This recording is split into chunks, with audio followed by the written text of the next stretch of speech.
Okay, what's up, guys? This is Brandon Lilly back with the Be Legendary podcast, and today I am sitting with someone who is absolutely the definition of those terms, John Welbourn. How you doing, man? I'm well, thanks. How are you? Doing very well. What's been going on with you lately? I see that you got a lot of stuff kicking down around Power Athlete, but you personally, what's been going on? Just trying to grow this thing. We're kind of in an interesting position right now with, developing technology, training athletes, and the groups that we're working with. It just really kind of blossomed in the last couple of years. So I've just been putting a ton of time with that. And then, obviously we moved to Texas almost 2 years ago. And just a little under 2 years ago, and been doing stuff out here. I got about 1,400 foot of creek front that I got to clear out. I just finished up a farm truck. I'm working on another truck right now for a project, and just never seems to stop, man. My kids are in gymnastics. My little girl's got a birthday this weekend. My little boy wants to get up at 5:30 and come train with us every morning at 2 years old. So believe me, it's a full day, man. We're doing a lot of stuff. I hear you. And, as someone who has kind of, I won't say I've known you, but I got to meet you probably in 2009, 2010 for the first time. Yep. And to see your evolution at that point, how long did you, now for those that don't know, you played in the NFL for a number of years. How long had you been out of the league at that point? I just retired. So my 10th year was in 2008, and then I got hurt in 2008, and then had knee surgery and was recovering from that when I got a call from CrossFit, and Greg Glassman asked me to come and help them, develop their technology in terms of how to train athletes. And that was in early 2009. And I started working with them with this CrossFit football project around that time. And I think I met you probably about I bet you almost a year later. I got a phone call from Louis asking if I would sit on the board for his new seminar certification. And at that point, he invited me to come out to Westside. So I was out there for a couple of weeks, and I think that's when we met up. Yeah, and I mean, talking about changes and growth and evolution, I would say that I've changed quite a bit in that time period. But, coming off of playing in the NFL and going into the afterlife, so to speak, is your injury what kind of generated your desire to help people in this capacity? Or was it just a natural evolution of the call from CrossFit and the call from Louis, and then it's like, maybe I've got a place in this world? Was it just Yeah, I mean, honestly, I didn't think anybody wanted to know any of this shit. Being in the NFL, you live in this very interesting little bubble. And from that little bubble, you think that, not only do you play in the NFL, but all your friends play in the NFL, and everybody just trains and plays, and it's just kind of what you do. And I started to kind of give some glimpse that maybe that bubble wasn't an accurate representation of the rest of the world. Right. And when CrossFit and Greg Glassman hit me up, I remember he was like, it'd be great if, you could come and talk about what you do and how you trained and what you would do with people. And at that point, I'd never really trained anybody. I had just, trained myself, and I had a pretty good group of training partners. I trained down in Tampa with a guy named Rafael Ruiz, and we had about 12 or 13 NFL players that lived down there. And we had a really good collective of guys that really pushed it. And I had seen what that had done. And so I had just seen everything from the athlete side, but I've been fairly analytical and intelligent enough to ask questions along the way and to know what worked and what didn't work and have metrics for my training. And when CrossFit hit me up, my first question is like, do you think people want to know this stuff? Right. And Greg Glassman's response was, yeah, I think people are going to be really interested by the way that you attack the training. And I think it's very different from what they're going to hear from us. And I think it's a good narrative, and it's good information that I think would really enrich the community. And I'll put the emphasis on community because at the time, I didn't really jive with what CrossFit was teaching, increased work capacity, broad time modal domains. And their desire for fitness didn't really jive at all with what I was after. I mean, I wasn't concerned with fitness. I was concerned with performance. I don't give a fuck how fit you are. If you can't do your job, then it's a fucking hand job. It's to look good on the beach on a Saturday, right, while watching me play football. Or Sunday rather. So with that kind of mindset, I said, I'll be more than happy to come on and teach this stuff and really show people how you train athletes. Because at that point, there was just a lot of very one-dimensional stuff that CrossFit was doing, a lot of bilateral hip hinging, no step squat and lunge, no really change of direction, no, movements within, multiple planes of motion. I mean, there was just a lot of deficiencies. And then I came in and we taught that for a number of years. And then I started Power Athlete, shortly thereafter that started, and really taught that seminar and worked within the CrossFit community for almost, 8-9 years. Right. And at which point I had launched Power Athlete, kind of in concert with that, and was running that in parallel. And then one day our relationship ended, and I was like, oh, thank God. Yeah. Now here I am. It's funny that you say that, because a lot of times, if you had been given that alternative 2-3 years prior to when it happened, you might look at yourself and say, I need this to keep myself in this line, in this pattern of business. But reality for me has been that along the way, you kind of find your own voice, and then you start finding, okay, I teach this, but I'm not necessarily in line with it anymore. So then you kind of have to recalibrate. Do you feel any of that with your process with CrossFit? Not saying that they were bad or wrong, but just it didn't personally click with you, so you needed to do your own thing? I always did my own thing. I never really spun a company line, and I think that was where we got in trouble for a long time, in that, I was out there teaching a performance-based seminar, based on like, hey, the training should be dictated by what you're able to do on and off the field. I have no black box arbitrary, matrix for performance that looks like perceived exertion, like, hey, did you go as hard as you can? Well, yeah, you go fucking hard as you can. Right. Every play is a max effort. Like, trying an effort is fucking guaranteed. And, I don't need to quantify that. Everybody goes as hard as they can all the time. So putting that as like a variable was didn't make sense to me. And, I always said, hey, if you're trying to get fit and you want to look good, and, we were talking about health and longevity, I think it makes sense, functional movements performed at high intensity. I think, for a period of time, it makes sense. I think you also need some periodization. If you look at, Joel Jamieson's heart rate variability, and you look at any of that type of stuff, and even, talking to Louis about, GPP work, that there's definitely ways to, cycle the GPP work with some periodization based on heart rate, heart rate zones, different things to train in. That if you constantly are training in that, 95, 100%, and you guys know this from the max effort and the conjugate system, if you're training over 90% in the same movement, week in and week out, you're going to get, law of accommodation is going to slap you. So, I just looked at it like there had to be some periodization, just going as hard as you fucking can every single day, trying to better yourself. I said, for a beginner, I think it kind of works, but you look at really experienced athletes, there has to be some natural periodization. So there were a lot of things that I was teaching within our seminar that would be blasphemy in the CrossFit circles. Right. And I think people came to our seminar and they were either highly confused, or they saw it and they were like, oh, this is a smarter way to train. And our training and what we were putting out with the system I was using with CrossFit is more akin to what they're doing today, and what the games athletes are doing more so than what the general CrossFit community does. So I think you touched on a really important point right there that I want to have you expound on is, I saw that a lot when I trained at Westside. I saw that a lot when I see people kind of mirror what their favorite athletes are doing. I feel like our high level elite athletes have earned the right to do what they're doing. And the foundational stuff needs to be more, like you said, linear and periodized, so that they can progress safely to get to that point, rather than just trying to go out there and mimic what they see. What's your thought on that? I had never really thought about that until I actually went to Westside, and it was actually AJ who made a point to me. He's like, at Westside, if a guy's stronger than you, you just follow him around and do whatever he does, and you'll be as strong as him. Right. And I remember like him saying that and thinking like, fuck, maybe in like a very controlled group of individuals, like we have a very, very narrow pool of genetics and talent here, and that, the majority of the lifters are somewhere between, Dave Hoff, I think claims to be 5'7", but he isn't 5'7", he's like 5'6", 5'5". You have 5, guys that are around 5'5" to 6 foot, 5'11", anywhere from 275 to 400 pounds that, have fit within a certain deal. And Louis looks for a certain body type in a lifter. I remember when I came out there, the first thing he said to me is, he's like, how big's your waist? And I'm like, I don't know, 38. And he's like, too small. You're going to need at least a 50-inch waist to squat, 1,000 pounds. Sure.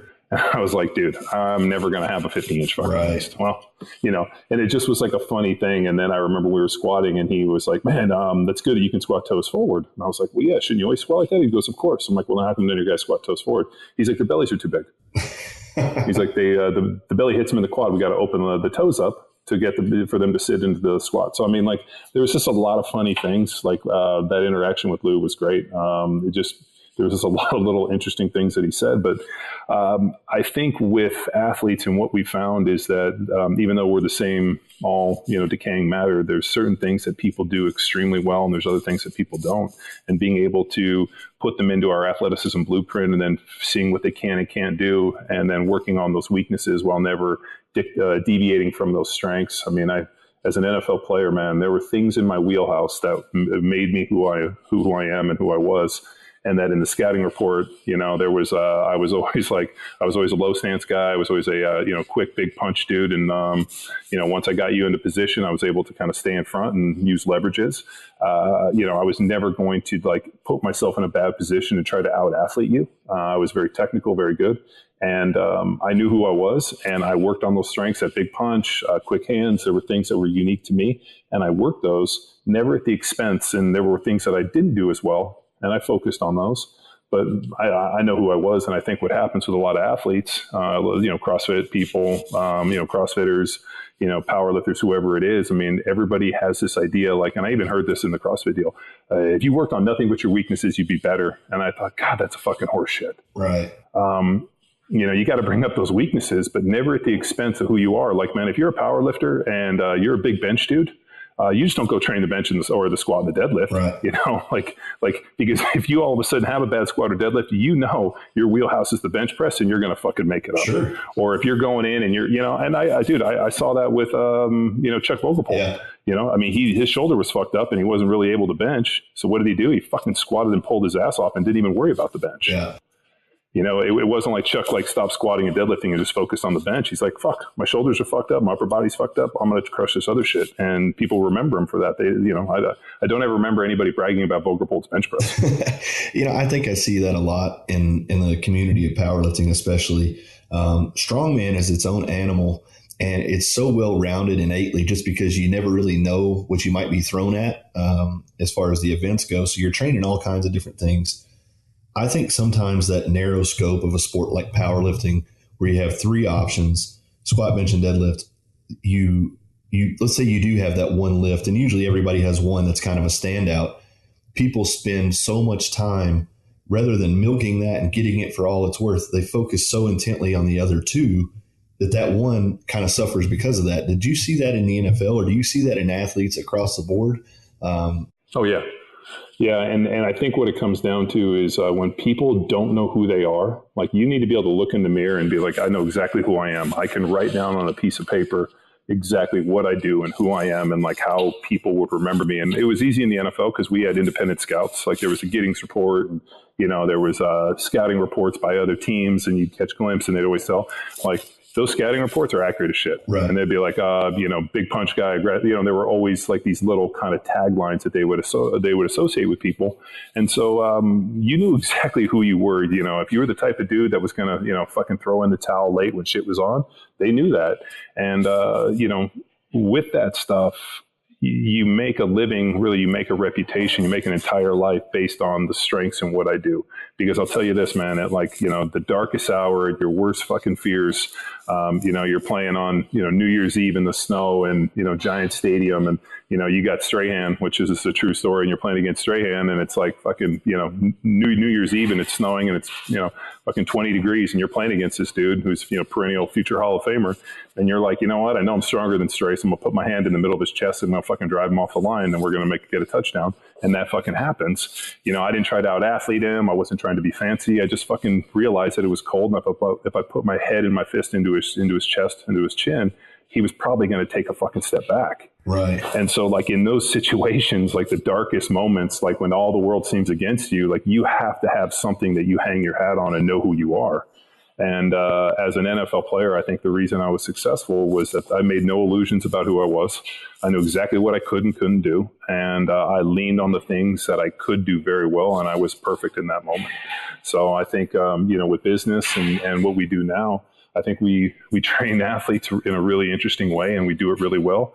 And I can get up and present, and I can talk, and I can work with people, and we can motivate, and we can do some things that I think are really good. At the end of the day, I'm probably not an online marketer. You're probably not going to see me with some, join my contest, pay $10 to win 10,000 so you can become fucking, alpha male, I was laughing. I know Mike Rashid, and I was looking at his Be Alpha as fuck kind of contests, and the dude's cleaning up. But at the end of the day, man, I'm not going to be the dude, on the 30-second promo trying to get you to give $5 to join my life-changing, contest to try to win. Like, that's just not who I am.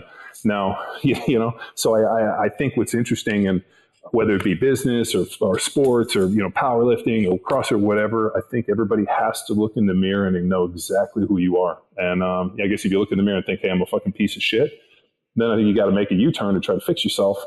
But I think like the biggest thing in the world, man, is just knowing who you are. Like you said, man, if you're walking into a powerlifting meet, you're a big deadlift guy, and you gotta, and you gotta save up because that's where you're gonna, make your money, and that's the last lift of the day. Then I think you go for it. So I think, you're great. I think you touched on something, and as someone that I look up to and respect, as a person, and when I hear you speak, you have such a commanding way about you. You really understand what you're driving home. As a guy who is it seems like you're very much a realist. You do have this identity of who you are. Do you have any battle internally with who you are versus the ego of who you think you are? Do you get what I'm saying? Yeah. No, I'll tell you this, man. A long time ago, I made a deal. I made a deal with myself that I would not try to pretend to be something I wasn't. If who I was, in my weakest moment isn't enough, then you know what? Like then I need to improve upon myself. I don't really, but I also have a very unique advantage in that, I've been through, trials and tribulations, man, and I've succeeded. Like I was fortunate. I got the scholarship to Berkeley and graduated with a, degree, and then got a master's and got a chance to go play in the NFL. And I wasn't a guy who, kind of hung on and, practice squad. No, I came in, started as a rookie, and was a starter for, my entire NFL career. And, I had some bullshit happen to me where I tested positive for some bullshit for a drug I never took and never even heard of. And, beat that down pretty significantly, and they still suspended me. And when they asked me about it, I was like, here's the deal. I don't know if I can take it. You guys can fucking suspend me and take money from me and fucking paint me the picture you all you want, but I'm not fucking sorry. And I didn't fucking cheat. And I will gladly fucking show up here as soon as I serve the suspension, come back and start, and you guys will fucking test me every 3 days, and I'll still fucking do it. And I did. And I got out, and I was planning to go to law school, and ended up kind of working on this CrossFit thing. And, I've never been a lazy person. I've always tried to be an honest person and shoot people straight. And if that's not good enough, then you know what? Like, then I got to figure something else out, or I got to find some new circles. So like I said, man, I've had the very unique opportunity of like succeeding and failing and going through all that. And I think I don't really like. At 40 years old, man, if I didn't know who I was, and I got 3 little kids to raise, like I think I'd be wrestling with some other shit. But unfortunately, man, I fucking feel like I stabbed those demons in the heart, and now it just comes down to if I can just fucking kick the door in hard enough on enough things. Do you think that's what holds a lot of people back? I mean, you know enough about me behind the scenes that I've not always been a person that I've been proud of, and I've definitely made tons of mistakes. I've really tried to be someone different than that person. And I don't know that I would have had that opportunity, or maybe the ability to be honest enough with myself if I hadn't gotten hurt. And I think for me, our egos are kind of like a glass house. And once they start to break away, it's easier to kind of follow that momentum train of, okay, yeah, I can't keep selling myself on this bullshit anymore. You have to get real with yourself. And, you talk about some ups and downs for yourself, but are there a lot of guys out there? I mean, we look at the NFL. I've been watching Ballers, so I'll use that as a reference point. You kind of see from afar, these guys have these mansions, they've got these cars, they've got this lifestyle. But in a show like that, and even talking to you, you hear that there's a lot more going on behind the scenes. I mean, how much of it did you see in the NFL where these guys were just holding it together by a thread? It's probably no different than the majority of life. I'll just give you a little example. I was in Vegas with a bunch of dudes, and I sat down at a craps table. It was pretty late. I think it was like 1 o'clock in the morning, and we had just gotten back, I think, from dinner, and we were getting ready to go somewhere. And I sat down, and one of the guys who I sat next to, NFL player at the time, had been a very successful player, first round draft pick, had gotten a big bite of the apple on another contract or two, and I have this weird thing where I don't like to lose. Right. I don't give a fuck if it's checkers, blackjack, whatever it is. I don't like to lose. So gambling is really hard for me in that, I have to like make a peace with myself and be like, okay, hey man, if I donate $300 to the casino, it's entertainment. Like I'm not going there to win, but I don't like to go there to lose. And so I sat down and we played a couple hands, and he looked at me and said, how you doing? I said, I think I'm down like $70. And he's like, I said, I think I'm up like $70 or $100 or something. And I'm like, how about you? He's like, oh man, I'm down $250. And all of a sudden, I saw them come over, and they brought him a sheet, and he like signed it. And I saw them put all the black chips on in front of him, and I realized he was down $250,000, and I was up like $100. So like for me, like if I won $100, I'd be fine. Like if I lost $100, I'd be pissed. And this dude was literally like ordering drinks, and he was fucking just got another marker because he was down $250,000. I just wasn't raised like that, and I'm fucking too inherently, I don't know if it's cheap or competitive, but like I just couldn't go fucking hand over the money. I mean, I look at the money I earned in the NFL as blood money that I fucking sacrificed. I set my body on the altar of fucking pro football, and I earned that money, and I'm not giving that shit away.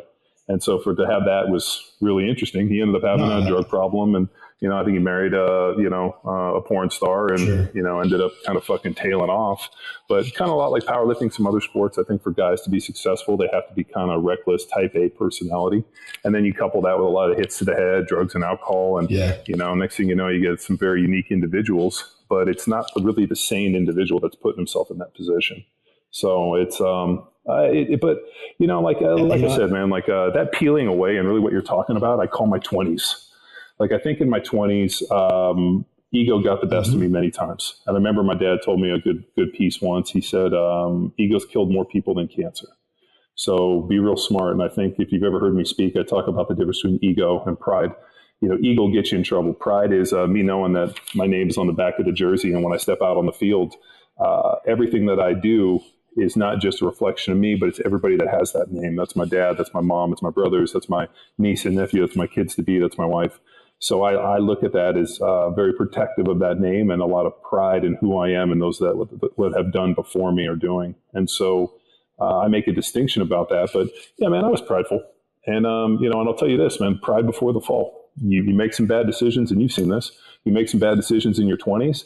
And then what's amazing about life is those same opportunities and those same decisions present themselves. And hopefully you're smart enough to look and be like, last time I was in this position, this is how I acted. And I fucked myself. I'm not going to continue to fuck myself over by making these same decisions. And then you make a different decision, and, lo and behold, everything turns out better. And you thought to yourself, you're like, man, and my dad also told me another good piece of information, which I tell my kids: if I have to make every mistake, then it's going to be a hard life. I have to learn from the mistake of others, and I have to be able to learn from my own mistakes. And so, things I did in my 20s, I was, reckless. If I was stupid, if, I thought that I was, on top of the world and invincible, all of a sudden life has a really interesting way of fucking smashing you down and bringing you back down to a level playing field. And then as you kind of climb back up, you're a little smarter. You keep your head on a swivel. And when those opportunities present themselves, you don't fucking purposely fucking blow yourself up. Right. Well, I think that's, you nailed it. Like when I was 25, if I messed something up or I failed at something, it wasn't that the opportunity or the situation was just bad. It was that I wasn't good enough. So I would go back and try to do it again in a different way. And I just kept running my head into the wall over and over and over. But like you say, as you get a little bit older, I think you gain perspective, as well as you're not just looking straight ahead. You can kind of see the peripheral.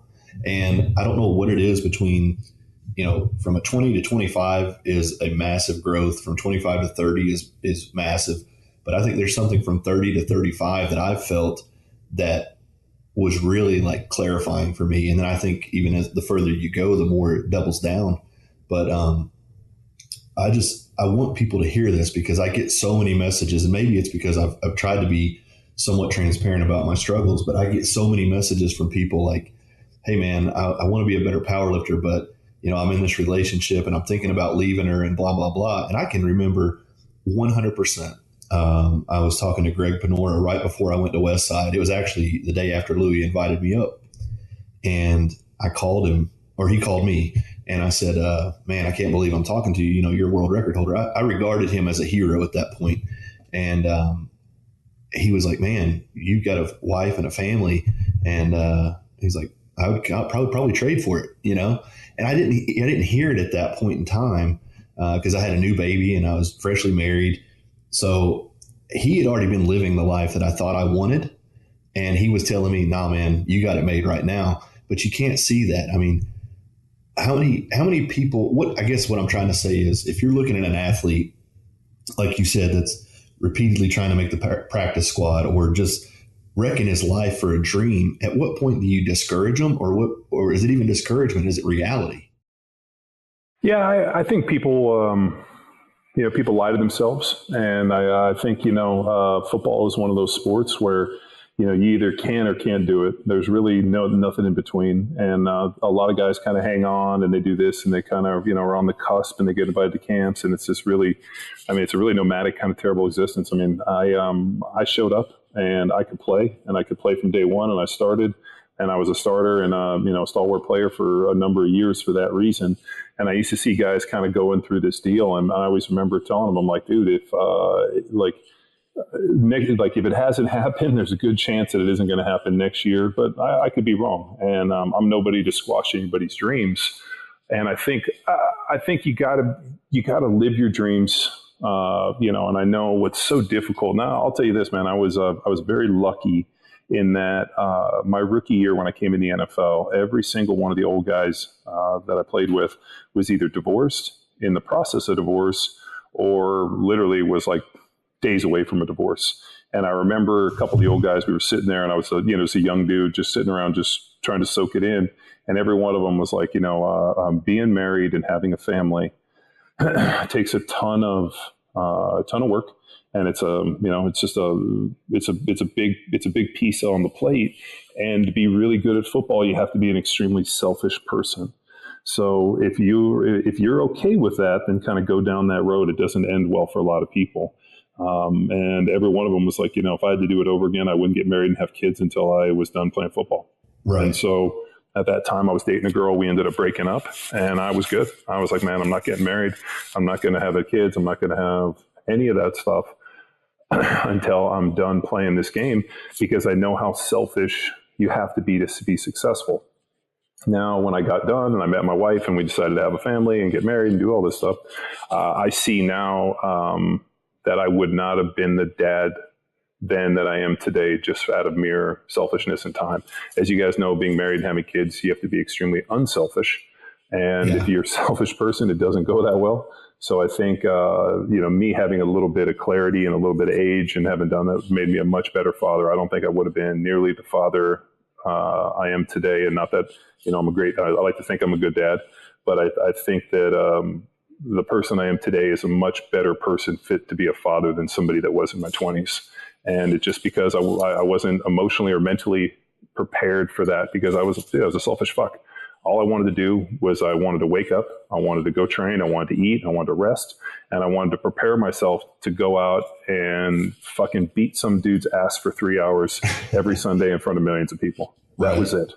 I didn't really, I read and I did other things to pass the time. And I, constantly thought about, hey, I got to keep my brain healthy by learning new things. And I traveled and I saw things and, did a lot of fun things that are associated with being in the limelight. But at the end of the day, I had a very singular focus. I read a book in college, Musashi's Book of Five Rings. And, took a little bit of the Bushido kind of mentality where it was like I was going to dedicate myself to the perfection of one thing. And that one thing was being really good at football. And when I couldn't play at the level I thought that I could, and I was always used to being the best and playing at the best, and when I couldn't do it at that level, it was time to go do something else. And I happily walked away and refocused my life and fucking just poured myself into something else. And, I met a wonderful woman, and I got 3 great kids. And, I really like, the direction, the company that I built. And I mean, what's crazy is I played for 10 years, and I started this company in 2009. So we're going over on 9-10 years that I've been doing this gig, which has been, my second career. And, believe me, we were putting, bricks in the wall every single day to try to grow this thing to, I like to believe we're a global brand, but, get us on par with where I want to be. So it's, it's a constant struggle. But then at the other time, I've really worked on trying to develop new skills, like welding, fabrication. I mean, we sold a house in Newport Beach, moved here to Texas, and now I got 16 acres to manage. Right. Do I have any skill set for this? No, but I can drive equipment now. I can run skid steers, and, we can do all this stuff just because I'm willing to be shitty and put time in and effort, and then, reap the rewards of actually putting the time in and, being a white belt. What excites you these days? I mean, what is I kind of think I know it's probably the cars, building these monstrosities and kind of paying respect to the old square bodies and things like that. I mean, is that what gets your heart racing, or is it the training? Is it coaching others, or is it, what is it? What wakes you up excited today? Yeah, I mean, I'm really, skill acquisition is big for me. So like welding was something I worked on, fabrication, and the best way I knew how to do it was build trucks.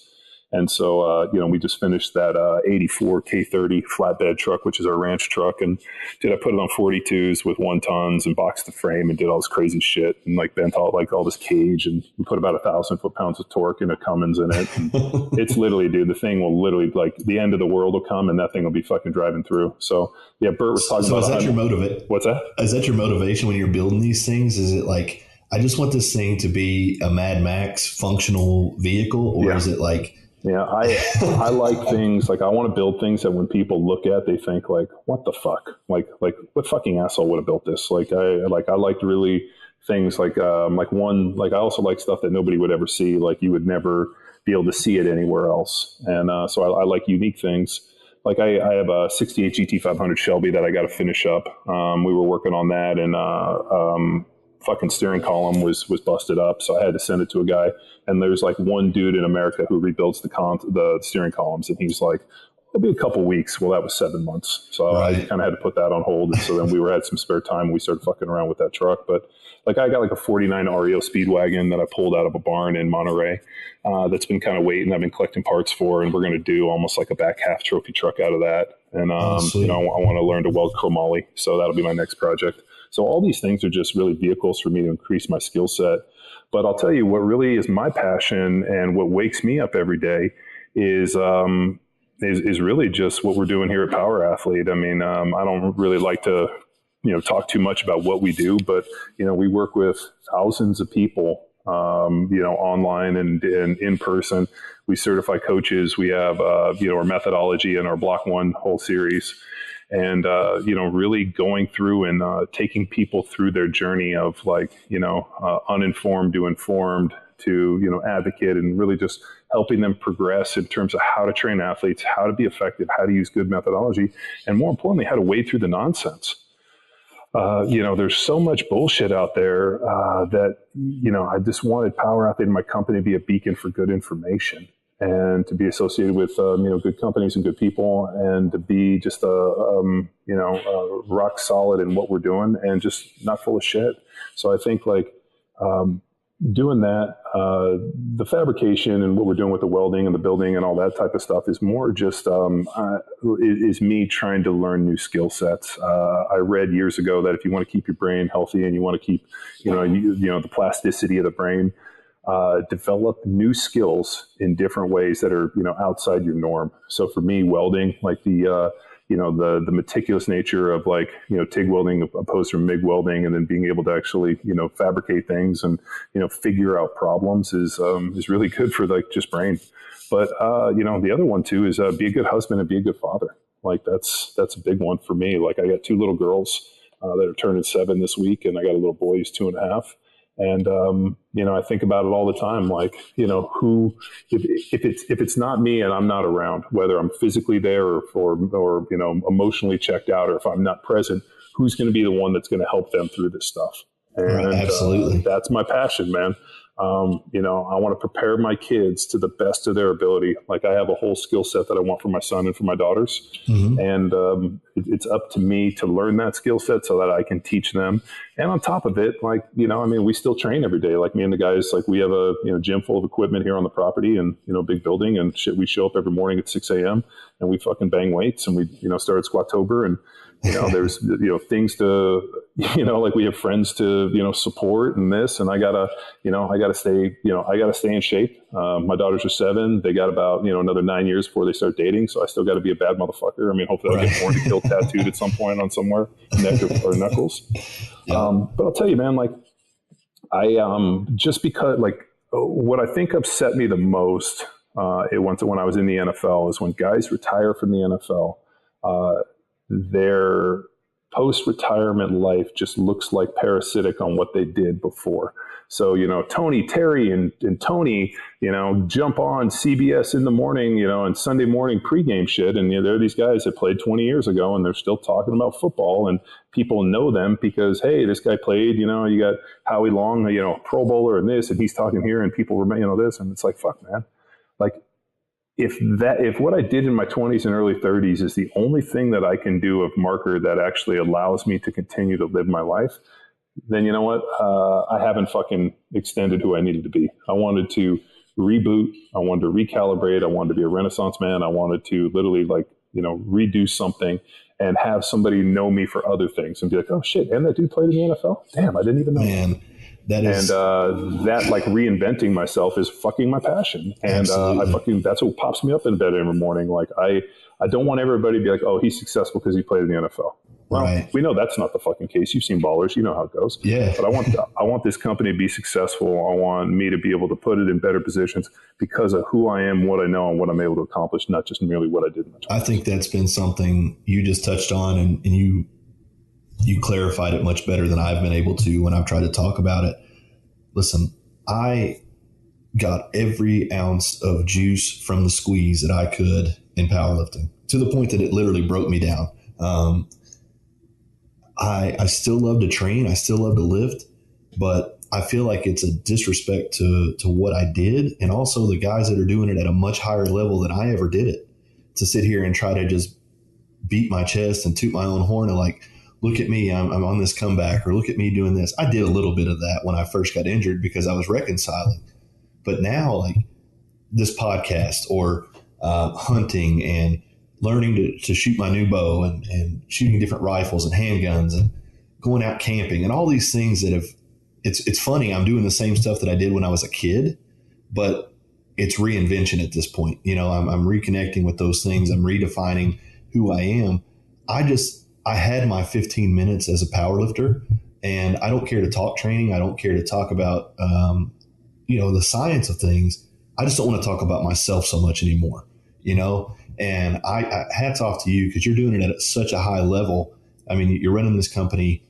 I would have thought that you'd been welding and building cars for forever the way that you're going about it. So it's exciting for me to understand that, hey man, if John can do this, I can too. And I don't fault anybody for holding on or clinging to something because we all probably do a little bit too long. But I think people need to hear that there's life beyond whatever makes you quote unquote great, Well, people, like you said, man, like our ego is designed to protect us. And so if I establish myself in something and I'm successful, then my ego wants me to continue to be successful. And it's very difficult to strip that away and to be like, hey, you know what, this is how I've identified myself. And, I was very fortunate in that, at the end of my NFL career, when I was trying to figure out like, hey, my knee was fucked up. I played 10 years. One of my best friends had a seizure at a bar and they did a bunch of scans and found out he had early onset Alzheimer's. And, he's the same age as me and had less starts. And, you hear things like that, like Junior Seau killing himself and this. And I mean, these are all contemporaries and friends of mine. And you're sitting around trying to figure out like, shit, man, I'm, 32 years old. Like, what am I going to do for the next, fucking 40, 50 years of my life? And I was really lucky in that, when CrossFit reached out to me, I kind of thought like, hey man, I was, I was planning on going to law school, and that's what I was going to do. And I was, trying to reboot, try to figure out if my LSATs were still good, which they weren't. So I was going to take another LSAT class and get rolling and apply to law school. I was trying to contact old professors so I could get, some recommendations. And I was just going down that road. And, when CrossFit hit me up, I just remember thinking like, hey, man, I don't know. Like, one, I was like, I didn't know people wanted to know this stuff. And two, I think I can help some people avoid the pitfalls that I fell into. And, and here's the other thing, man, like my existence on the internet was nothing. Like I didn't have any social media. I just used the internet to book travel. That was about it. And so like all of a sudden I see this like message boards and this Wild West and these fucking people and T Nation and here and here. And I just remember reading, like once I got into it, I was like, wow, these people are really fucked up. Like I've never in my life met people that were trying to overcomplicate something that's not complicated. I mean, shit, like you could go back and look at, Greek mythology and we could talk about Milo and the bull and like you'd probably get more training talk out of what just in that story than the entire fucking history of T Nation. And right. It just blew my mind. And I remember thinking like, man, I don't, and I, it was kind of a joke I made with my brother. I'm like, it's almost like those who have the power to influence change have the responsibility to influence change. And I told my brother that, and he's like, you sound like a fucking superhero, dude. But like that was kind of my thought. Like I had this really unique skill set and this really interesting kind of perception of what I've done to play at the highest level. And dude, I'm by no means, the most talented, gifted, all this other shit. There were people that were 100 times better than me physically, genetically. But at the end of the day, what they didn't understand is they didn't understand movement. They didn't understand angles. And they didn't understand the general level of physical violence that you have to be able to bring every single moment to be successful at that job. And dude, my level, like I like to always joke that, man, I don't know if I was a good football player, but I was a master of violence. And but like that nature and the ability to do that was just unique to me. And it wasn't like, screaming and yelling like the dude at the bar. It was like a very cold, calculating, almost like very like moment of clarity type of violence. And being able to do that job and be able to do that, like that was unique to me. And everything was focused on that. So the training had to be beneficial for that. I had to be able to sharpen my blade. And I knew how to sharpen the blade. And so when people started asking me how to get stronger, how to get more explosive, how to do this and this and this, like I had an answer. I knew how to sharpen that blade. I knew how to develop kind of a well-rounded athlete that's able to do these things. And did you ever, because of the association with the NFL and obviously college football and understanding you can sharpen your blade, you can't sharpen the blade that you think you are. You have to sharpen what you are. Did you ever have a desire to work in the strength and conditioning world, like in a university setting or in a professional setting beyond what you're doing now? Yeah, I mean, I would have loved to have been a head strength coach in the NFL. I would have loved to work in college. It just honestly, it didn't pan out like that. At the end of my NFL career, I mean, when CrossFit reached out to me, I mean, I think through the first day we launched a CrossFit football site, we had 17,000 hits in 100 countries. Within 6 weeks of the launch, I was literally teaching a seminar and had a program. And I think I taught 36 seminars that first year. And then, traveled all over the world teaching seminars. And like, we had seminars and this and this. I mean, dude, we taught, I don't know, I'd have to go back to how many I had, but I mean, we taught well over 200 seminars. And then, was writing for Talk to Me, Johnny. And then I worked as a contractor for Naval Special Warfare. And I traveled working with, SEAL teams and this, and then, worked with the military in a couple different ways. And I think it was just the fact that like, if nothing had happened, or if I had just been like, oh, I'll go that direction, it's just like a lot of times, everything just kind of started rolling. And now I look back and it's almost been 10 years and I'm like, God damn, where did 10 years go? So it really wasn't like, hey, I'm planning on doing this, or this was my goal. It just kind of evolved into it. Like we started in one place and it just evolved into another. And, it just became, people wanted more. There needed to be more education. People, weren't ready, to do what they were doing, and they needed help. And I'll tell you, probably the biggest kind of moment of clarity was when the NFL strike happened. I got like hundreds of phone calls and emails from people who were CrossFit owners of CrossFit gyms and had NFL players walk in the door. Oh, wow. And literally I got these like 911 phone calls that were like, holy shit, dude, these NFL players just show up. What do I do? And I remember being like, I'm going to send you something, follow it. And so I sent them programming and I help people. And I just said, at the end of the day, err on the side of too little opposed from too much. And they were like, really? I'm like, yeah, err on the side of too little. And they were like, why? I'm like, because you don't want to hurt these dudes. And if you try to fucking, if you believe me, dude, err on the side of too little. And that was really just when I realized, man, I'm like, people just aren't prepared. People really don't have the skill set they need to do it. And, and so at that point, we just started working harder. And, I've had the opportunity to go work with, college guys and, NFL. And when I owned a commercial gym, we worked with a ton of professional athletes. And it just, it was good in that it was a one-to-one interaction, but I also realized that was just like me throwing one pebble in the lake. Yeah. And if I wanted to make a big splash, I needed to throw a bigger rock, and I can make a bigger splash influencing a coach who goes and trains 50 athletes than I can training an athlete myself. So I looked at it like, how do I get the biggest splash? How do I get the biggest market insertion? For me personally, it's influencing coaches more than influencing athletes. So I want to influence the coach to influence the athlete so I can get a bigger splash. I think that is amazing advice for anybody that's listening to this, that's looking at evolving a training business. I mean, I think everybody has to work with athletes. Everybody has to work with one-to-one clients. But if you really get something that is tangibly good and beneficial out there, you'll know, and the feedback will come. How do you start the process, or how would you suggest someone start the process of reaching out to these coaches and holding a seminar? Do you start with a free seminar, or do you go to seminars and just network it? I mean, how do you play the game, so to say? Oh shit, man. I don't even know. I don't even know how to go back in time and I don't even know if I could recreate the last 10 years if I started today, just because so many things were happening at that point, like the rise of CrossFit, social media was coming on, Facebook, all these things that I think, now we're in this deal where it's like, hey, if I'm jacked on Instagram, I have an Instagram page, and then I don't know, sell fucking programs or, do fitness, fit tea challenges or some bullshit. Right. And I think there's a lot of people doing that stuff, and that's fine. There's people that will always be sold on the dream that it's easier than what it is. And as you know, man, nothing's easy. There's no way to replace hard work, dedication, fucking consistency. All the drugs in the world don't work unless you fucking go bust your ass. That's why I love where like all these dudes, like, the bodybuilding stuff. Like I was looking at, like Mark Bell, he fucking made a phenomenal transformation, goes and does that bodybuilding show.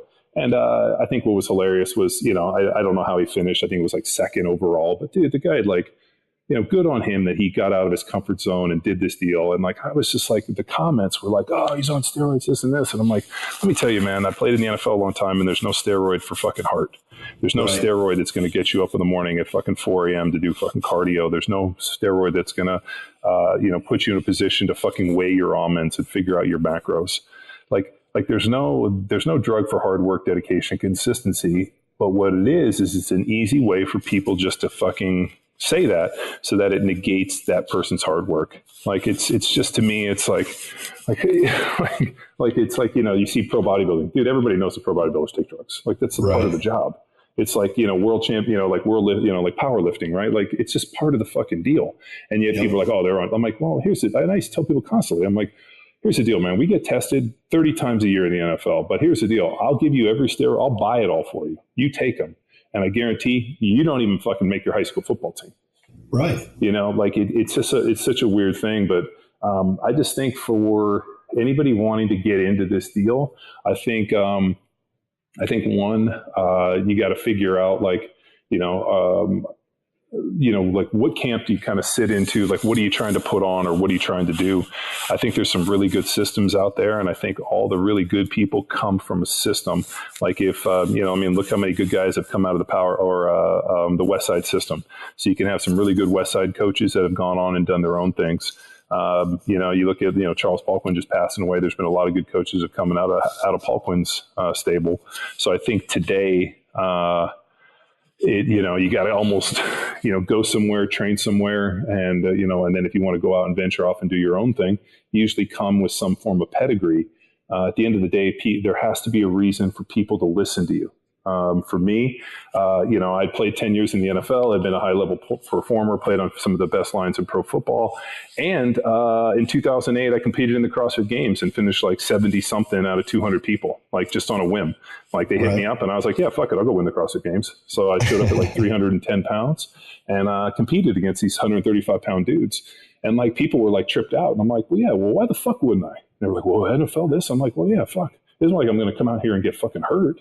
Right. Like, look what I do for a living. And I think like, at the end of the day, if you have credibility and you have something to say and you have a good message and you got a team of people behind you and, you want to build a brand, I think you got to start there. But I think if somebody wanted to kind of get into this influencing coaches and building a brand, I think you got to, find somebody like the West Side or a power athlete or something that's kind of established, cut your teeth, become an invaluable member and, and then go off and do your own stuff. Like who's it? Like Matt Wenning, is making equipment and he's a big West Side guy and he's got, the stuff that he does, but he was a world champion power lifter and, has some ideas on equipment and, so he has the chops and the pedigree for people to listen to.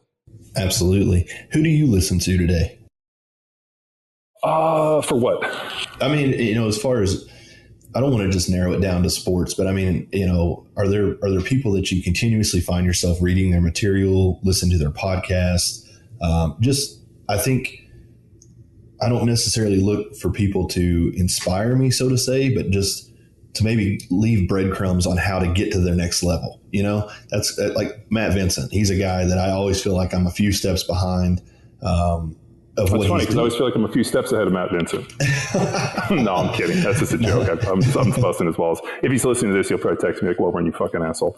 No, but like for me, I'm really focused on like symmetry. Like I'm really focused on like balance and symmetry, and I'm always amazed by people that create things that are really like are good, like not just like good, but like the world, like different than the rest of the world. Like my neighbor, Jesse James, I'll swing by and see Jesse, or he texts me things, or like what he's working on with he's building these titanium kitchen knives and he's working on a truck, and his creativity and what he creates is super high level. My buddy Rick, who's, Starling Gear, is by far one of the most talented people I've ever met in terms of like creation and this.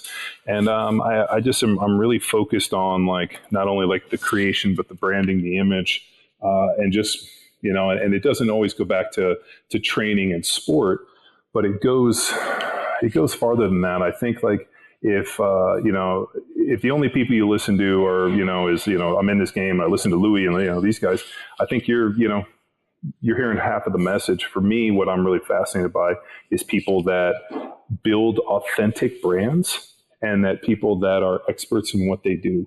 So, and also people that are doing something unique to them where you can see something done and nobody has to tell you who built it. Like, I mean, like Jesse's bikes or his knives or any of his stuff, man. If I were to walk in and I saw it, I would know that it was Jesse's deal. Oh, and, 100%. and like Rick, same thing. My buddy from Starling Gear, same deal. Like I want a brand, I want information. Like I want to craft something so that when you hear it, just instantly you'd be like, oh shit, that's Welbourn's Power Athlete stuff. Did you ever check out Bourdain's Raw Craft series that he did with the whiskey brand? No, but Anthony Bourdain's No Reservations. Yeah. Is so like I watch it on Netflix, and one of my bucket lists would have been to be on one of his adventures. Oh, absolutely. And he is he's super fascinating dude. Like we just had Flutters on, who's a chef, and he's working with the guys from Stay Classy. And we were rapping about it. He knew Bourdain, and he's like, I've just never heard anybody express food the way that he did with his edgy. It was like he was something like one of the Rolling Stones with food. And I thought, dude, like that is such a that's probably a compliment that he's hearing somewhere and smiling. And I think for me, what I really despise in life, and really what I despise, and I'll just give you a little analogy. You remember in Good Will Hunting when he goes through and he at the bar and the dude comes over and kind of big times Ben Affleck. And the guy goes, hey, you'll be serving my kids fries, on our way to a ski deal. And he goes, well, that might be true, but at least I won't be unoriginal. And Right. that statement like that, at least I won't be unoriginal, is what I search out, and really what I hope for is that the stuff that I'm creating, the information, this and this, is all unique, individual, very, eclectic stuff to us, and not just fucking parroting Louis Simmons or, searching for Verkhoshansky or Zadarsky or these other guys and just trying to parrot off of one little piece of what they did. I'm not, trying to read some obscure book on, inherent wealth of the Southern colonies, like that type of stuff. I'm just not picking out a passage and literally trying to make an argument to impress people on the internet with like some obscure passage. Yeah. What I'm searching about is trying to develop a training system based on a blueprint of athleticism to unlock athletic potential and make people just more athletic, and using athleticism as the ultimate pretty girl in the room, the ultimate fucking stack of hundreds, just the ultimate, you see the Ferrari in the parking lot and you're like, fuck, I don't know why that car is nice, but it's better than all the others. Like that's athleticism. And that's the war drum that I want to beat. So I know you kind of crunch for time here. So I just want to throw a couple things at you. Speaking of legacy and being legendary, if you could have a conversation with your son, and I'm not excluding your daughters for any other reason other than I feel like women kind of model after their mothers a little bit and sons model after their fathers. Looking at him at 20 years, if from now, so he'd be 22, right? Basically getting ready to go out into the world. What would you want your legacy at that point to be for him? And also what advice would you give anybody, but especially your son at that age, to really kind of navigate through life's challenges and struggle? I've always grown up with a fear of failure, and failure is a really interesting thing, man. Like, it's not okay to fail, right? You always hear this being like, oh, it's okay to fail. No, it's not okay to fail. Now, it's not okay to have like paralysis in fear of failure. So like, I don't like to fail, but I'm not afraid to go out and attempt something because I might fail. And I think like that's a really interesting distinction. And when I say I have a fear of failure, I have a fear of failing, but not a fear of like going out to do something because I might fail. So I think my advice to my son would always be like, don't be okay with losing. Don't be okay with failure. Like, but at the end of the day, like, don't like mean paralysis. Like, and I'll just give a point like, hey, there's a pretty girl over there. I want to go talk to her, but I'm afraid she might blow me off. So I'm not going to go talk to her. She might blow you off, but at the end of the day, until you walk over there and say, hey, how you doing? Like, nice to meet you. And you try to, talk to her, or I don't even know how fucking dating works anymore. It's so weird to me now. It's all social media and fucking websites, whatever. But back in the day when we used to meet girls, you'd see a girl and you'd have to go over and talk to her and buy her a drink, or, just fucking open on it and be a human. And I would say to him, I'd be like, hey, don't be afraid to go over and talk to that pretty girl. Like, don't let paralysis prevent you from going. Now, when you go over there, fucking commit. Do your best, put your best foot forward, and, don't be a fucking asshole, go all in, and, be genuinely interested and give it your best, knowing that, you might potentially get blown off and fail. Like, that's just life. Like, the only reason, and here's the thing, like, and I've also learned this many, many times, one failure might be very specific because all of a sudden, as that girl blows you off, a prettier girl walks up, and next thing you know, you meet your future wife.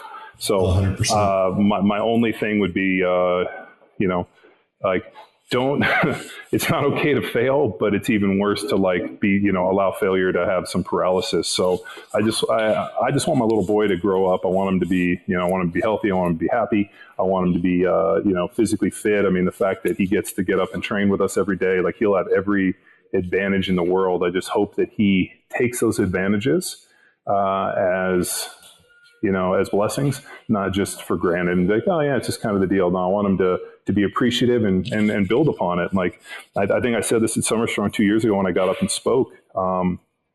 The single greatest thing that I needed, that I ever learned about the Soren family, and the only thing I needed to know about Bert was how he honored his father's legacy. That he stepped in and grew Sorinex to what it is today. His dad got sick. He came in, he did it. He didn't say, oh, I don't want to do it. I'm going to backpack and be a hobo around, Europe. He looked at it as this was his family legacy. This was their family company. And it's how he honored his family and his father was by taking the mantle and growing the company and being fucking successful.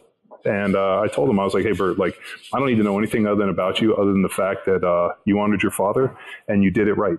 And, you took it seriously and you grew this company. And to me, a son honoring his father by carrying on his legacy is by far the most impressive thing for me. And, the only thing I've ever wanted in this world was for my dad to be proud of me and for me to honor his legacy. And, he's since passed away, so I don't get to, have that conversation with him, until we all, kind of come to an end. But I wake up thinking about that every day, and I want that for my son. And, it's why I've always been happy and very proud to be associated with Sorinex and call Bert one of my friends because of that. So I get it, man. It's something that I didn't realize or understand so much until I was a little bit older, but we have a lot in common as far as, wanting to represent the name. I've done things that have embarrassed myself, embarrassed my friends and family and so on and things like that. And hopefully others haven't felt that, but maybe they have. But I can remember back to my grandfather who was battling cancer and I had done something stupid in high school at this point, and I'm talking to him and he's literally on his deathbed. He died a month or so later. Or maybe even sooner than that, but we were talking and he just said, you just got to remember one thing. You got a name, and your dad carried it and I carried it and my dad's, it just on and on and on.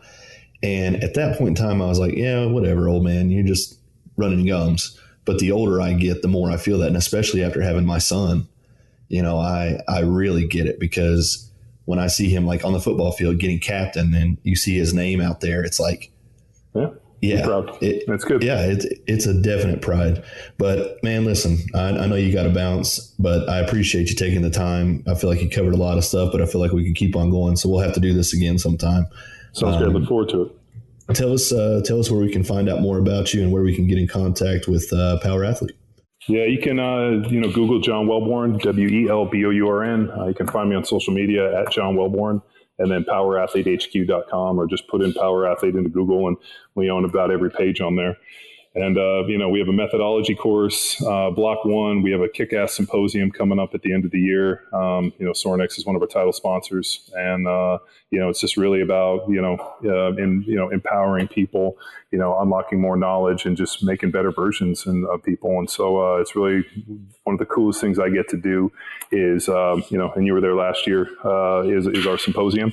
And then, just some of the projects that we're doing down here in Texas. We're working with the Texas public school districts and what we're doing with the military and some of the other things. So we're just down here just working. So we're easy to find if you're looking. And, we got a ton of programs out there. So we definitely, not only like to teach people how to fish, we also like to show them and sometimes feed them. So I can vouch for the food. That was incredible. But for somebody that, I think, as an NFL player who could have rode off into the sunset and taken a different route, I really commend you for what you're doing. And I've seen it firsthand, and I've seen it through other people as well.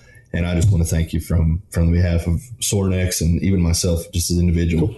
I think you're doing amazing stuff, and I really appreciate your time today. Thanks, man. Appreciate it. Best of luck. All right. Thanks a lot.